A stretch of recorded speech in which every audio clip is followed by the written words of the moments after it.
नमस्कार बच्चों, स्वागत है आपका अपने YouTube चैनल हरियाणा सेंट्रल पर। जिसकी आशंका थी, जिस चीज़ के सवाल उठाए जा रहे थे, उसकी जो आशंका है, जो शक है, वो गहरा होता जा रहा है। बिल्कुल दैनिक जागरण की आपकी न्यूज़ है शायद, ठीक है, किसी ने मेरे पास भेजी है। और सीईटी का पेपर जो लीक है वो होने की आशंका बताई जा रही है।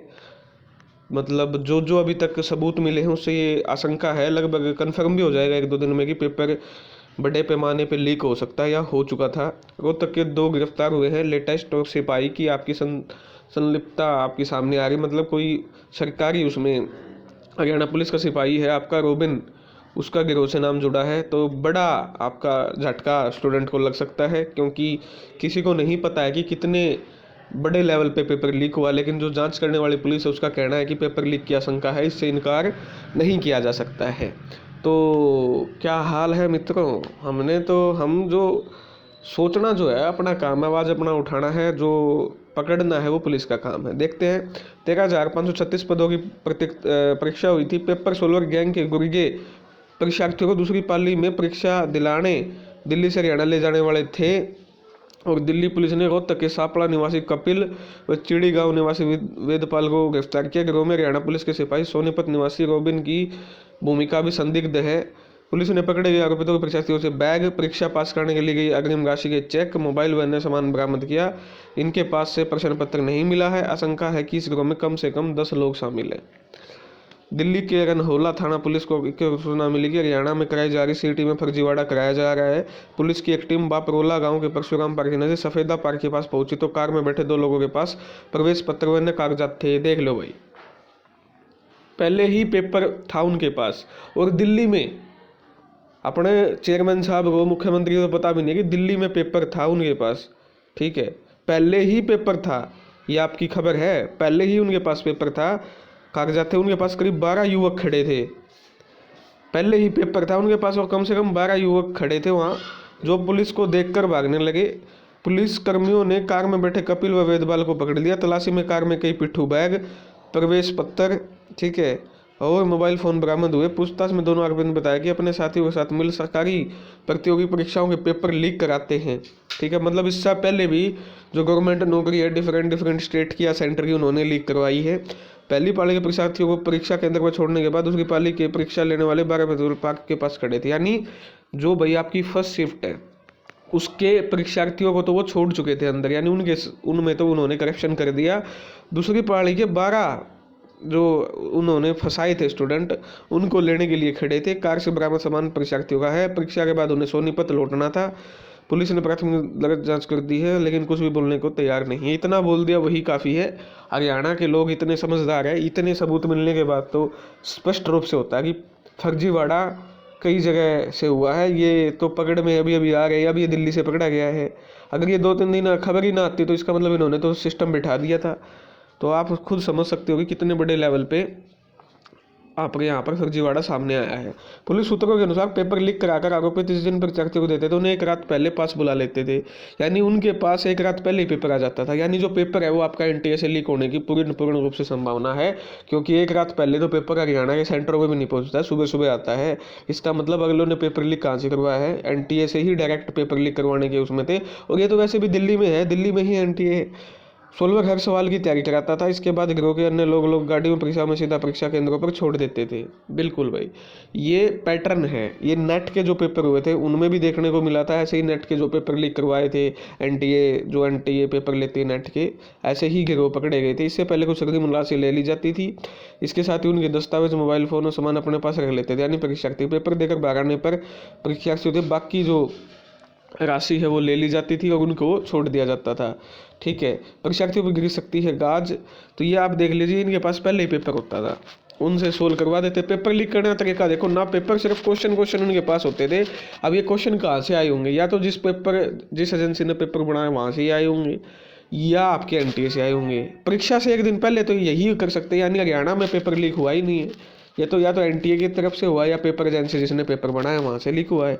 ये 2 ही तरीकों से पेपर लीक हो सकता है। इस तरीके से तो आरोपितों के पास जिन परीक्षार्थियों पेपर बरामद हुए हैं उनके खिलाफ भी प्राथमिक दर्ज कर सकती है। यानी कि नहीं, अभी उनकी जिसकी सिफारिश आ जाएगी उसने छोड़ देंगे, जिसकी नहीं आऊँगी उससे भाई कर देंगे। जिस हुंडई और ओरा कार को रनहोला पुलिस ने पकड़ा है, में खरीदा था, गाड़ियाँ खरीदती थी और उनको बेच देती थी। तो बड़े लेवल पे आपका पेपर लीक हो सकता है ग्रुप डी का। आने वाले दिनों में इस पे अगर दबा सकती है खबर तो दबा दी जाएगी, अगर और इसको लेके आएंगे तो और पकड़े जाएंगे। तो भाई ग्रुप डी की कट ऑफ इस बात से अंदाज़ा लगाया जा सकता है कि कितनी अब हाई जा सकती है। अगर इस तरह के मामले चले हैं, अगर ये पेपर अगलों ने एक शिफ्ट किया तो पेपर पुल सुबह वालों का तो करवा ही दिया, अगर ऐसा है तो भाई फिर तो कट ऑफ काफ़ी हाई जाएगी। जिस मतलब क्या ही करे फिर, मतलब कहाँ कहाँ से पकड़ेंगे, कहाँ कहाँ से लीक हुआ अभी किसी को पता नहीं है, आशंका है। ये आपके लिए खबर थी तो इस पर वीडियो बनाना ज़रूरी था। दूसरी बात भाई, ग्रुप सीईटी का जो है आपका फिर से अभियान चला है, लेकिन 2 ग्रुपों में विद्यार्थी बटे हुए हैं। एक मूर्ख ग्रुप है, ठीक है, क्या है, एक मूर्ख जिसको यही नहीं पता, ठीक है, कि भाई सीईटी सी ग्रुप का जो रिजल्ट है आपका वो रद्द किया हुआ है, ठीक है, और वो आपका सरकार से पूछ के रद्द किया है। सरकार से पहले 2 बातें पूछी थी कि भाई आप इन सारों का पेपर दिला लो ताकि आपका जो फर्जी बच्चे हैं उनकी वजह से जेन्युइन बच्चों का जो है वो हक ना मरे, ठीक है। सरकार ने मना कर दिया, नहीं जी हम तो फर्जी के साथ बढ़ेंगे। उसके बाद सरकार से पूछा जी फिर आप फिजिकल ग्राउंड वेरिफिकेशन करवाओ इन बच्चों की ताकि कोई भी फर्जी बच्चा जेन्युइन बच्चे की सीट ना खा जाए। सरकार ने मना कर दिया, हाथ खड़े कर दिए, कहते जी ना हमें ग्राउंड वेरिफिकेशन करा। तो आप इतनी जो सरकार अड़ी है तो आप अंदाज़ा लगा सकते हो कि किस बात पर सरकार, दोनों ही बात नहीं मानी कोर्ट की, ना तो सभी को एग्जाम में बिठाने की बात मानी, ना ग्राउंड ऑफ फिजिकल वेरिफिकेशन की बात मानी, तो दोनों ही बातें नहीं मानी। उसके बाद जाके आपका ये रिजल्ट रद्द किया था, उसके बाद भी नहीं मानी सरकार, कोर्ट में गई, ठीक है, वहाँ भी नहीं मानी, वहाँ भी पेपर की परमिशन लेके आई, उसके बाद भी नहीं मानी, 41 क्वेश्चन रिपीट हुए, उसके बाद भी नहीं मानी, उसके बाद भी कोई पेपर कैंसिल नहीं किए, 41 क्वेश्चन रिपीट कर दिए। और ये फर्जीवाड़ा नहीं है तो क्या है ये, बच्चे को पता है, इतने बेवकूफ़ बच्चे थोड़ी हरियाणा के कि आप कितने बड़े लेवल पे इस पे करप्शन की बू आती है, जांच करवाई नहीं गई। जब डी ग्रुप के पेपर को नहीं छोड़ा, ग्रुप 56 में तो चीटिंग का इतने बड़े लेवल पे मामला है और साथ में 41 क्वेश्चन रिपीट है, उसको कैसे सरकार डिफेंड कर सकती है। तो इससे सरकार की मंशा साफ होती है, सरकार की मंशा नहीं तो कोई ना कोई तो इसमें जरूर इसमें शामिल है इस षड्यंत्र में, ठीक है। तो स्पष्ट बात यह है कि भाई जब तक आपका सीईटी स्कोर रिवाइज नहीं होगा, सबसे पहले तो सीईटी स्कोर रिवाइज करना पड़ेगा आपको। जिन बच्चों ने फर्जी नंबर क्लेम किए हुए हैं उनके 5-5 नंबर हटाने पड़ेंगे, उससे पूरा रिजल्ट दोबारा बनेगा, सारी कट ऑफ दोबारा लगानी पड़ेंगी, अलग अलग कट ऑफ लगानी पड़ेंगी, कैटेगरी वाइज अलग अलग कट ऑफ लगानी पड़ेगी, जिसकी क्वालिफिकेशन अलग है उसकी अलग कट ऑफ लगानी पड़ेगी, बिल्कुल लगानी पड़ेगी। जैसे आपने लगाई हुई है 4-5 कैटेगरियों की, आपने सोचा इन 4-5 कैटेगरियों की लगा दें, बाकी बच्चे चुप रहेंगे। हरियाणा के बच्चे तो बेवकूफ़ है, इनको क्या पता है क्या होता है कट ऑफ वगैरह, इन्हें कुछ नहीं पता, इनको बस इसमें पोर्टल इसमें उलझाए रखते हैं 32,000 वैकेंसियों में, ये कुछ नहीं कहेंगे। लेकिन इन पे बैकफायर कर गया जिसकी भी ये सोच थी, ठीक है। तो जब तक ये रिजल्ट रिवाइज नहीं होगा तब तक अनुमति नहीं मिलेगी। सरकार, मैं तो कहता हूँ, मैं तो डंके की चोट पे कहता हूँ, ग्रुप 56-57 का रिजल्ट निकाले सरकार, एक बार निकाल के तो देखिए। जब ये मामला सुप्रीम कोर्ट जाएगा तो ये पूरे भर्ती को ही रद्द करेगी, 5 नंबर को ही रद्द कर देगी सुप्रीम कोर्ट, क्योंकि अभी तक ये मामला बड़े लेवल पे सुप्रीम कोर्ट गया नहीं है कि फ्री के 5 नंबर बांट रहे हैं वो किसी को।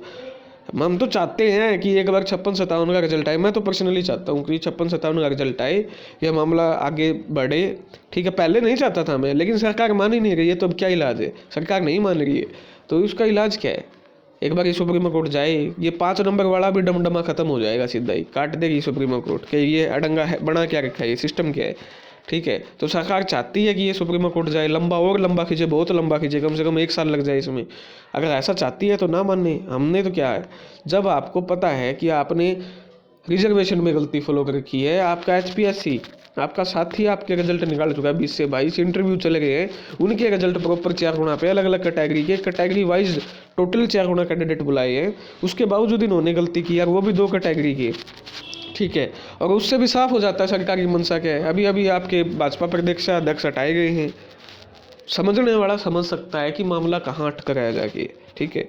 तो जब तक आपकी ग्राउंड वेरिफिकेशन नहीं होगी तब तक कोई समाधान नहीं होगा। अगर सरकार ग्राउंड वेरिफिकेशन के अगेंस्ट कुछ करती है या फैसला लेके आती है तो इससे सरकार की मंशा साफ हो जाएगी कि वे 56-57 ग्रुप में क्या किसको नौकरी लगाना चाहती है, मंशा साफ है। जब सरकार फिजिकल ग्राउंड वेरिफिकेशन नहीं करवाना चाहती, बावजूद इसके कि सरकार को पता है कि फर्जी बच्चे हैं, PPP में कितनी गड़बड़ियां हैं, उसके बावजूद अगर सरकार ग्राउंड वेरिफिकेशन नहीं करवाना चाहती है तो भाई उससे ज़्यादा तो हम क्या ही बोल सकते हैं। सब दूध का दूध पानी की तरह साफ है। अब किसी को दूध देखना है तो वो दूध देखे, किसी को पानी देखना है तो पानी देखे, ठीक है। इसकी मंशा सरकार की साफ है कि सरकार चाहती क्या है, ठीक है। तो जब तक आप इनका समाधान नहीं होगा, ये तो बाद की बात है कि भाई आप सभी बच्चों को बैठाना है या नहीं बैठाना है, वो तो बाद की। पहले तो आप रिजर्वेशन को ढंग से फॉलो किए, कैटेगरी वाइज 4 to 4 गुना बुलाने पड़ेंगे आपको फिजिकल वेरिफिकेशन करवानी पड़ेगी, जिससे जो फर्जी बच्चों ने 5 नंबर क्लेम किए हुए हैं ये कितने हैं वो निकले बाहर, सारा रिजल्ट रिवाइज होगा, उसके बाद आपका कुछ हो सकता है। ये जो कह रहे हैं मूर्ख इंसान कि 56 का रिजल्ट निकाल दो, 57 का निकाल दो, उसकी परमिशन ले लो, नहीं मिल सकती। जब तक फर्जी बाहर निकलेंगे तब तक आपकी परमिशन नहीं मिल ही नहीं सकती, ठीक है ना। जब तक फर्जी बच्चे बाहर नहीं निकलेंगे। हाँ, अगर सरकार कह दे कि एक भी फर्जी बच्चा नहीं है, 2.11 लाख में से 2,11,000 में से कोई फर्जी बच्चा नहीं है, फिर सब समाधान हो जाएगा। अगर तुम ऐसा सोचते हो कि 2,11,000 में से कोई फर्जी बच्चा नहीं है तो समाधान हो जाएगा, तुम ऐसा सोचते हो, ये जो ग्रुप 56-57 के तुक्के से नंबर आ रहे कुछ बच्चों के, एक को भी नौकरी नहीं मिलेगी, क्योंकि तुम अभी पता ही नहीं है कि तुम्हारे साथ हो क्या रहा है। ग्रुप 56-57 में किसी को नौकरी नहीं मिलेगी जो जेन्युइन बच्चा है, ठीक है ना। तो ये बैम निकाल देना, और जो सच्चाई है वो यही है कि आपकी फिजिकल वेरिफिकेशन होगी, करनी पड़ेगी। यहाँ नहीं करेगी तो सुप्रीम कोर्ट के डायरेक्शन से करेगी, वहाँ पूरी भर्ती रद्द होगी। ये एक सच्चाई है, सारी सच्चाई डेली बता रहे हैं, लगातार बताते रहेंगे जब तक समाधान नहीं हो जाता। सरकार से भी यही उम्मीद है, अगर आपको चुनाव जीतना है तो आप सभी बच्चों को एग्जाम में बैठाए, ये आपकी वेरिफिकेशन कीजिए सिंगल बेंच के। उस पर सिंगल बेंच के खिलाफ गए हुए हैं आप, बताओ क्या ही कर ले आपका। इसका मतलब आप किसको बचाना चाहते हो, आपकी मंशा पे सवाल है, किन किन फर्जियों को आप बचा रहे हो। आप जल्द से जल्द निकाले, तो आपके हाथ में था, पेन इधर से उठा के उधर नहीं किया कमीशन ने, इसका मतलब किसको बचा रहा है कमीशन। ये बड़ी गंभीर विषय है, आपको भी इस पर सोचना चाहिए। धन्यवाद।